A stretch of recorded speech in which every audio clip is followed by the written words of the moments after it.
Hola, ¿qué tal? ¿Cómo están? Soy Ruti Carlos Buenfil Magaña y los invito al programa Hábitat 2030 los viernes a las 6 de la tarde por Pulso Sur.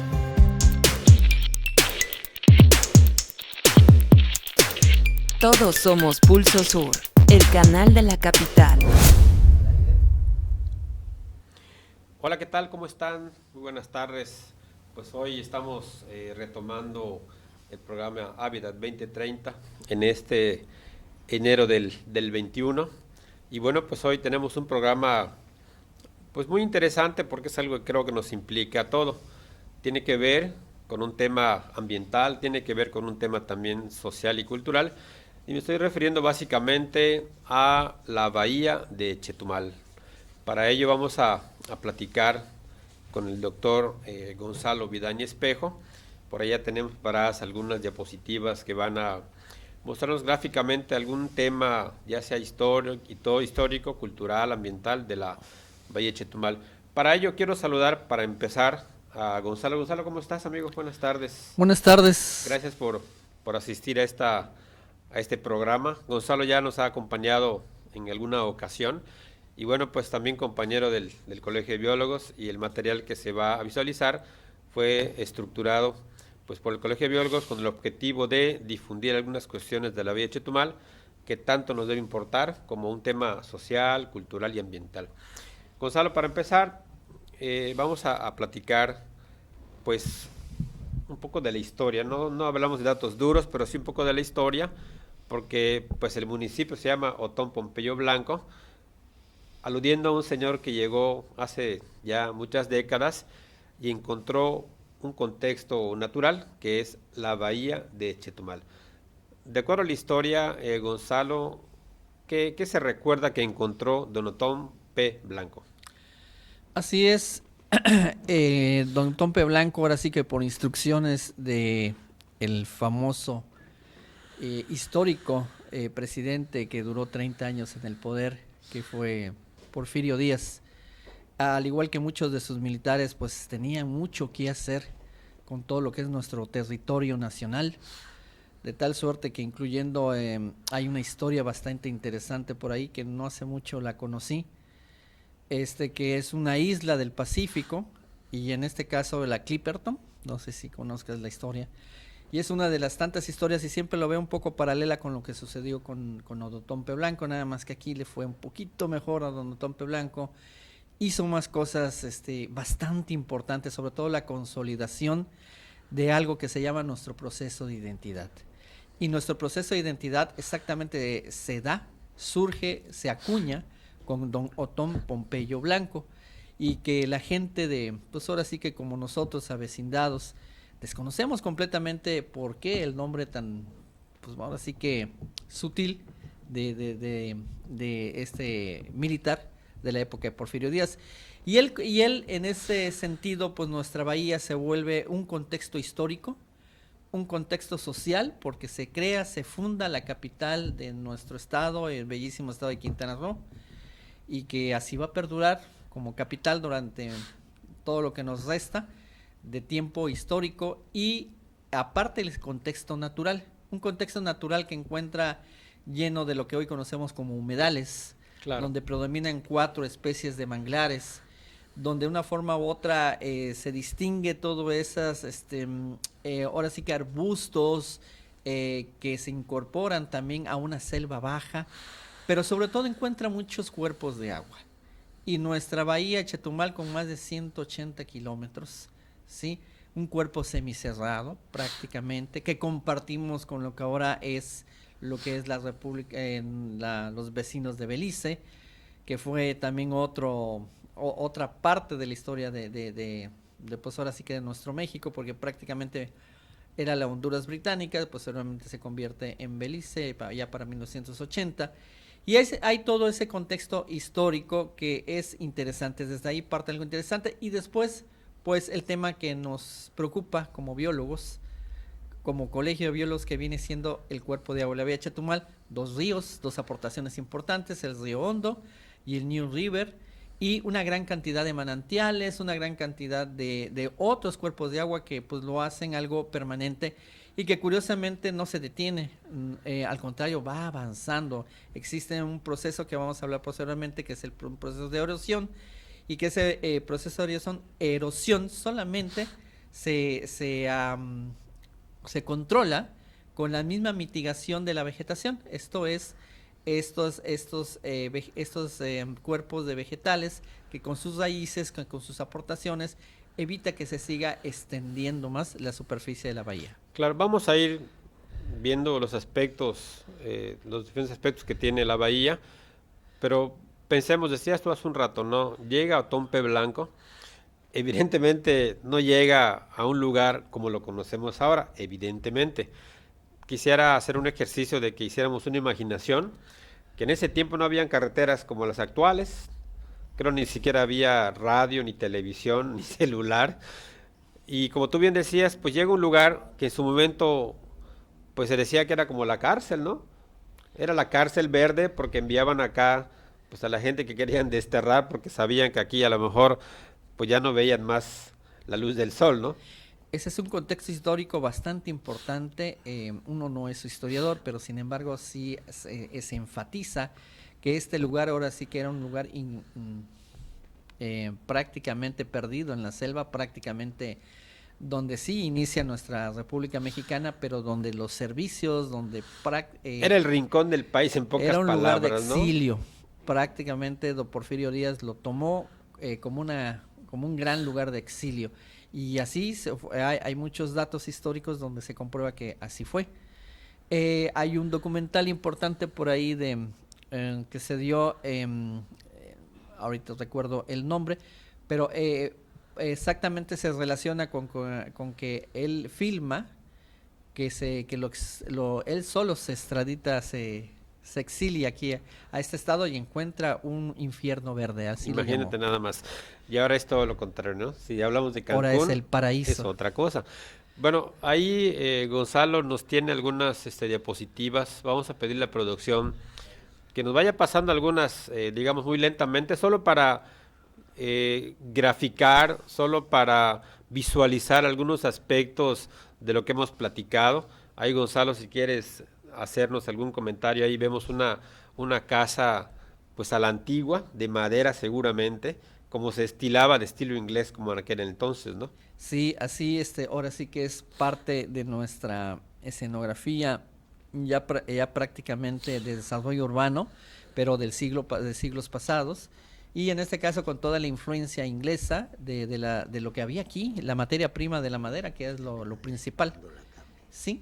Y bueno, ahora sí que las casas de madera, que afortunadamente por ahí tenemos una maqueta que todavía nos podemos dar una idea de cómo eran antiguamente el Chetumal, desaparece durante la década de los 50 con ese fenómeno ciclónico y prácticamente pues ya vamos alcanzando todo desarrollo urbano ya con materiales de la región. Claro, es bueno decir que esa maqueta que existe en la actualidad, pueden ir a conocerla, es del Chetumal de aquel tiempo, de Payo Obispo, ahora Chetumal. Es decir, no van a encontrar las calles tal y como las tienen ahorita, como las caminamos, como las transitamos, pero pues es un referente de cómo fue hace varias décadas, y pues que es agradable saber cuál es la historia de Chetumal a través de la maqueta, al menos hasta la época de Payo Obispo.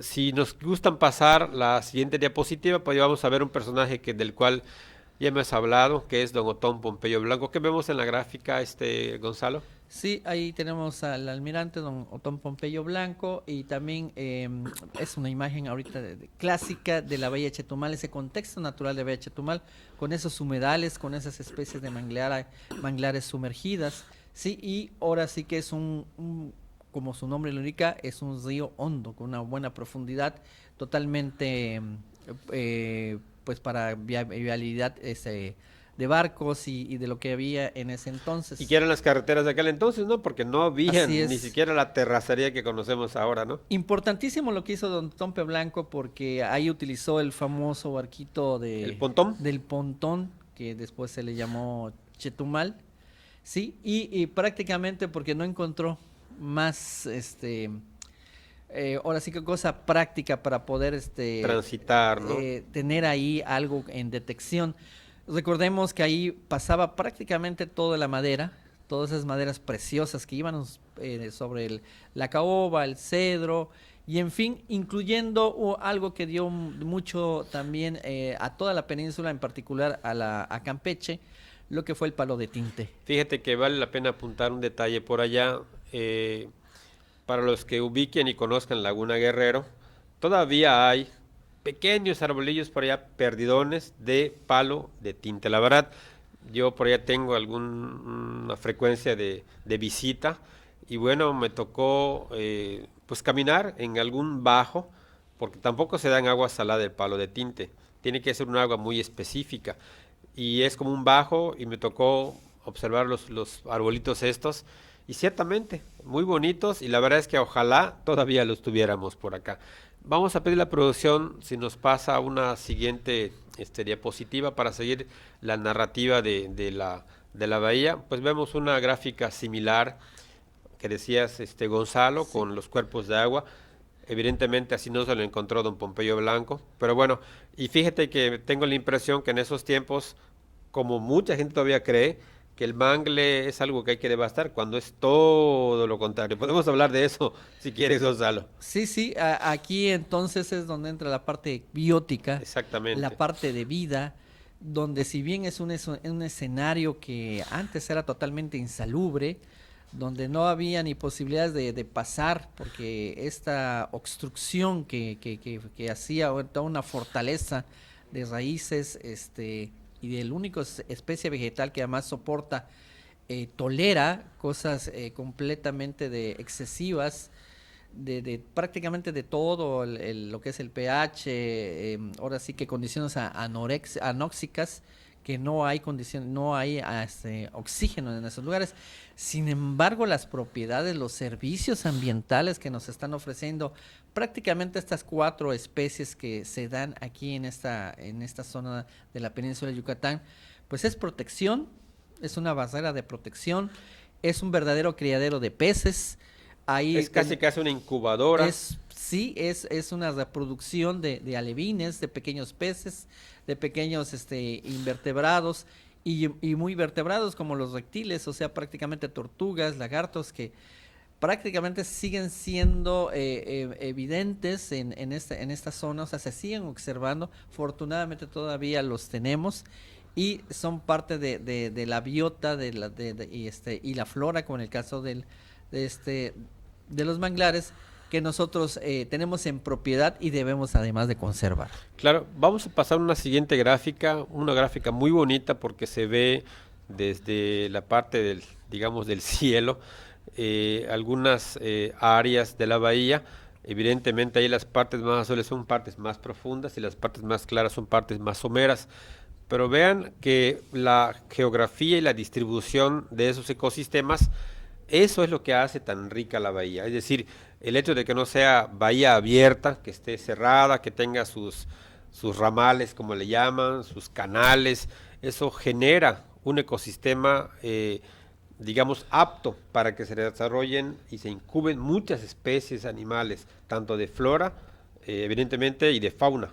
Sí, desafortunadamente no es tan rica como podría ser la laguna de términos que dio en Campeche, que dio lugar a la gran explotación, primeramente del palo de tinte.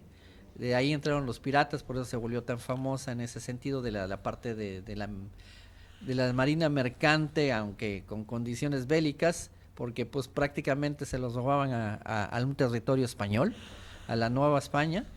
Y lo que viene siendo el sentido de que no es muy rica porque tampoco es muy salina, o sea, es casi salobre. Tiene mucha aportación de agua dulce, pero aparte al estar prácticamente semicerrado, no da mucha aportación de esas condiciones salinas, como en el caso de Laguna de Términos Campeche, que posiblemente es más muy abierta rica, al mar abierto, ¿no? Y es muy vale rica en toda esa riqueza marina, ¿no? Entre ellos los camarones. Claro. Entonces ahí nosotros carecemos un poquito de eso. Sin embargo, no sigue perdiendo su sentido estético, no sigue perdiendo su sentido de esa aportación natural que hace la bahía. Excelente, Gonzalo. Bueno, sabes que ya la plática está muy buena, pero pues ya resulta que el tiempo se va como agua. Vamos a mandar a un corte promocional comercial y regresamos en unos 30 segundos más o menos. Adelante, producción. En un momento regresamos. Pulso Sur, el canal de la capital. Subagencia Covadonga. Contamos con una gran variedad de refrescos en todas las marcas, las mejores cervezas de calidad en todas las presentaciones y además una diversidad de botanas. Surtimos todo tipo de eventos, familiares, políticos y sociales. Manejamos precio de venta al mayoreo y también venta al menudeo.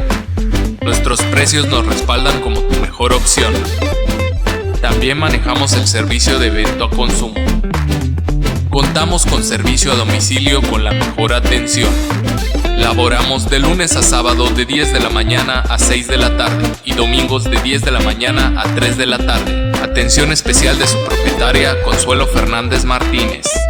Visítanos en la avenida San Salvador, esquina avenida Juárez, o llámanos al 983-158-6073. Ante la contingencia contamos con todas las medidas de prevención necesarias. Estamos para servirte. La Covadonga, refrescándote desde 1968.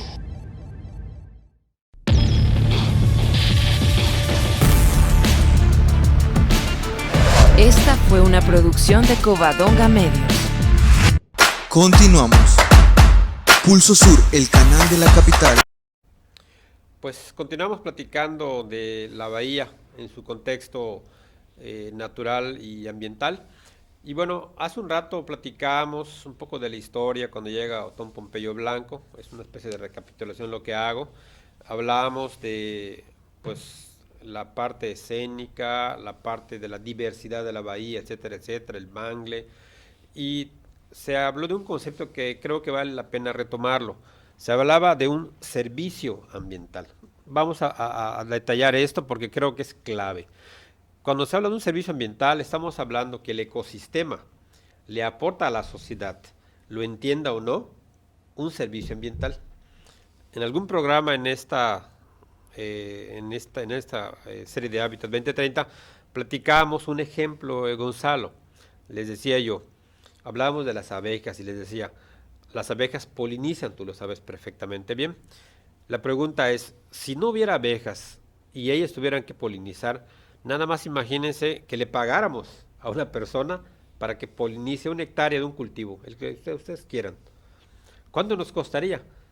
Entonces decimos, el servicio ambiental que nos da la abeja de polinizar y que no nos cobra, imagínense entonces que esos servicios ambientales que nos dan una serie de plantas, una serie de animales o los ecosistemas, no tiene precio, no se puede cuantificar de hecho, ¿no?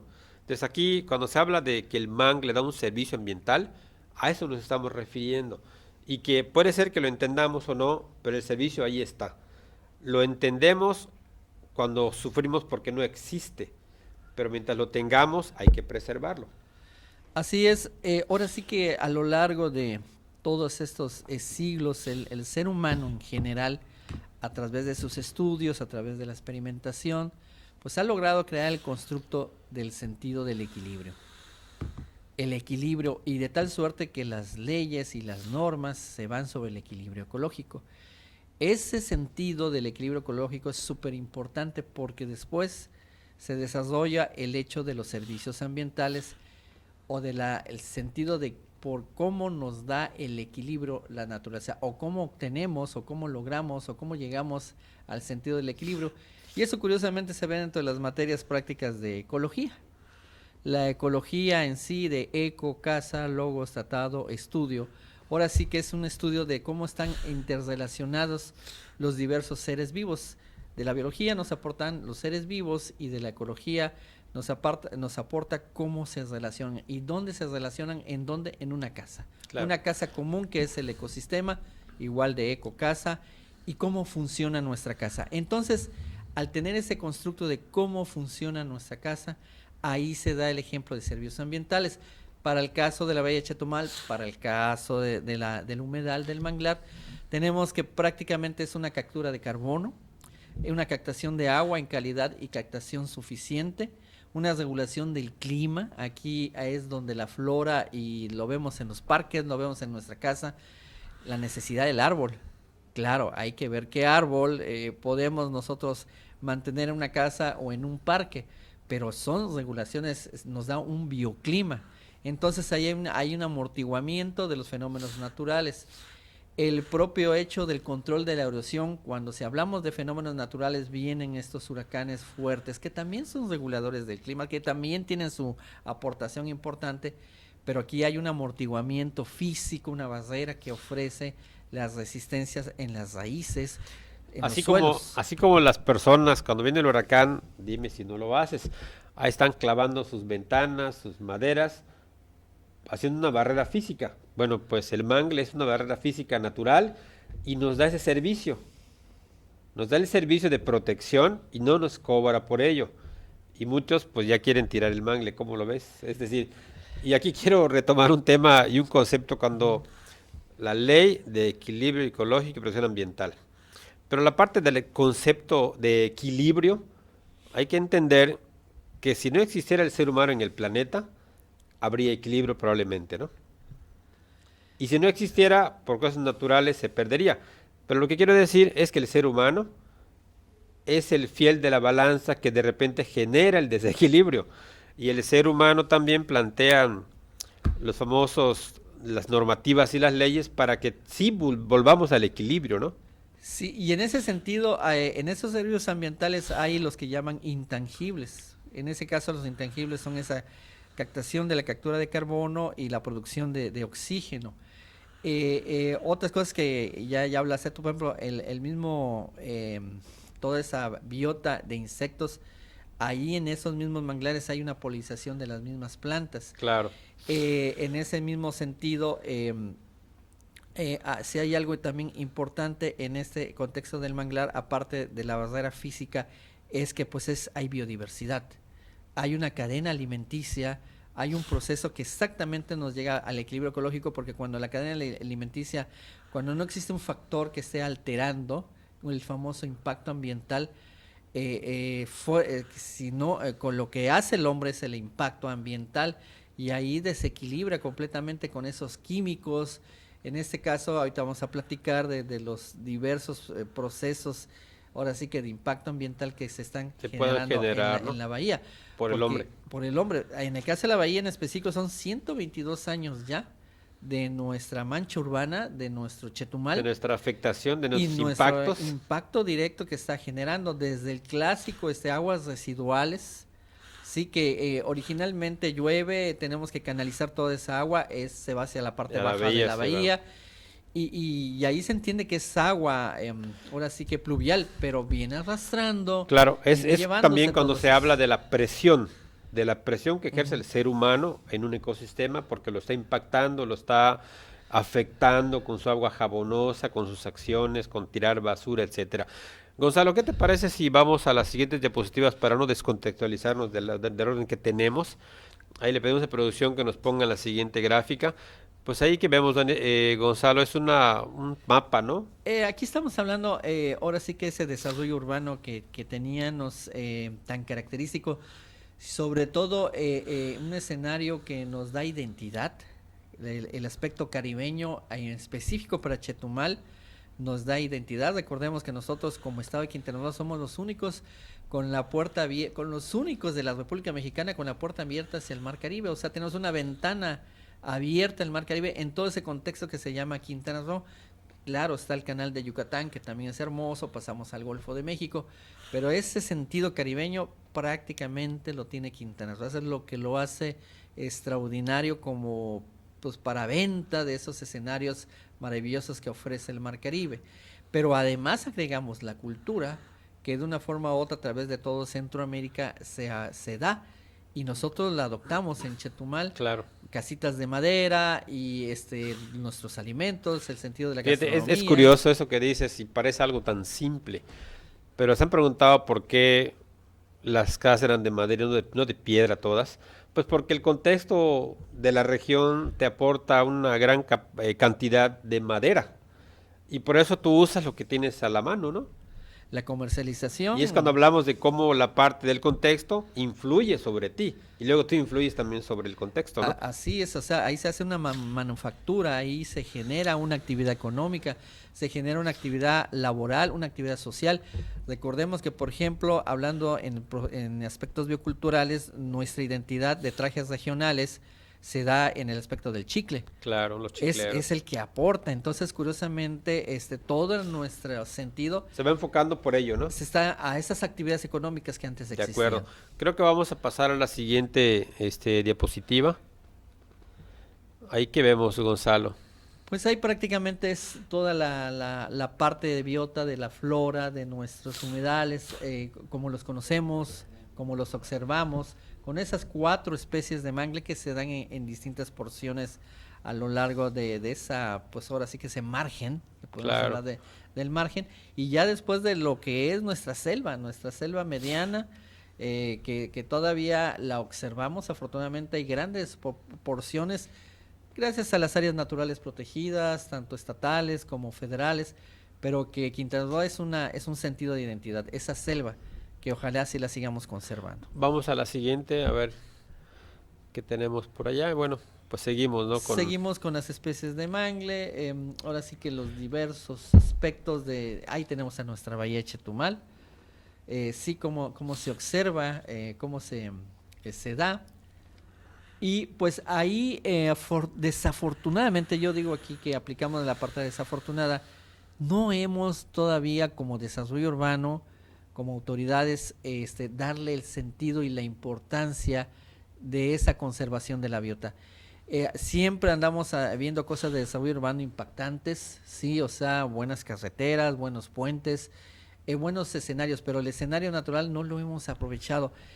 Es necesario para la bahía de Chetumal tener escenarios, vuelvo a enfatizar la palabra escenarios, como por ejemplo pequeños museos de mangle naturales. Es decir, lo que estás hablando tú acá es que el reto es como la parte urbanística que no se puede detener por desgracia, porque pues todos tenemos familias, crece la población, requiere vivienda, requiere servicios, y nos gusta o no vamos impactando.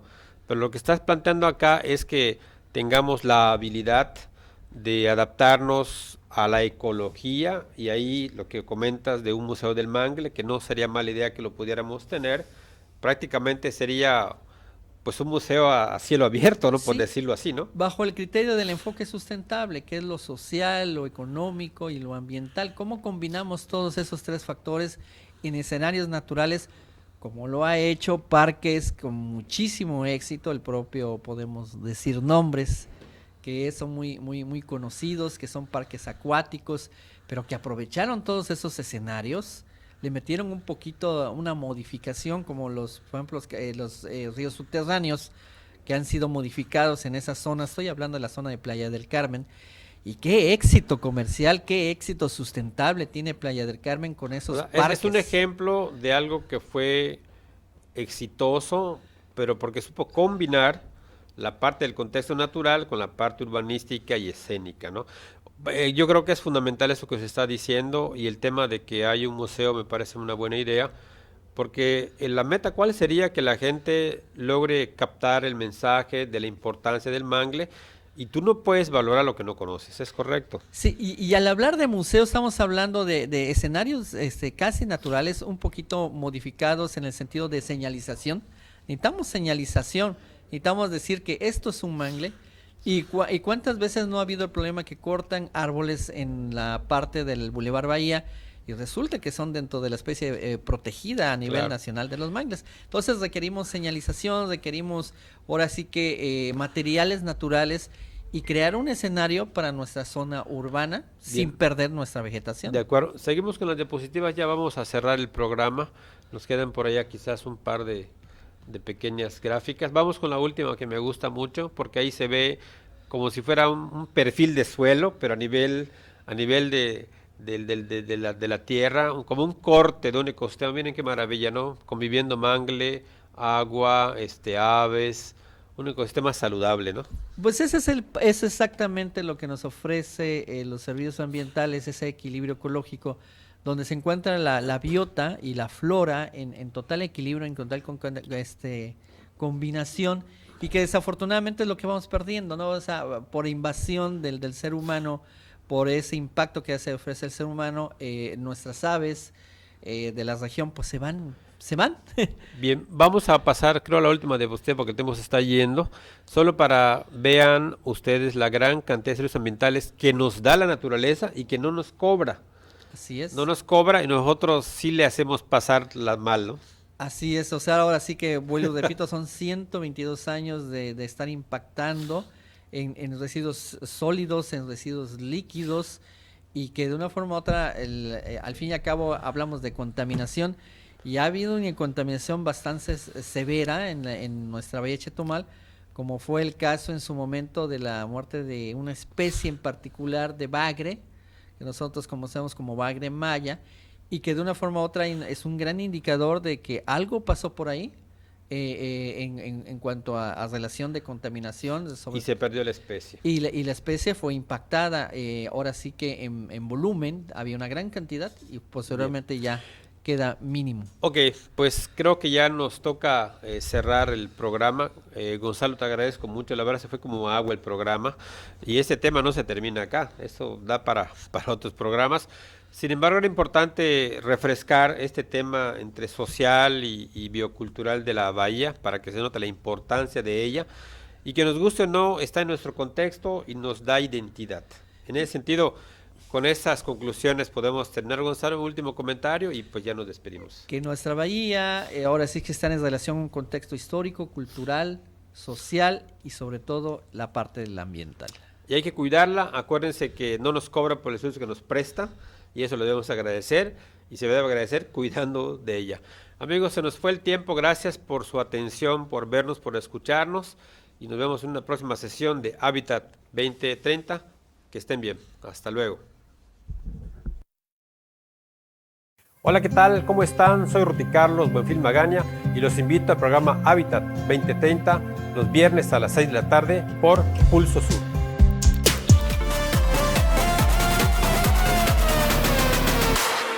Pulso Sur, el canal de la capital.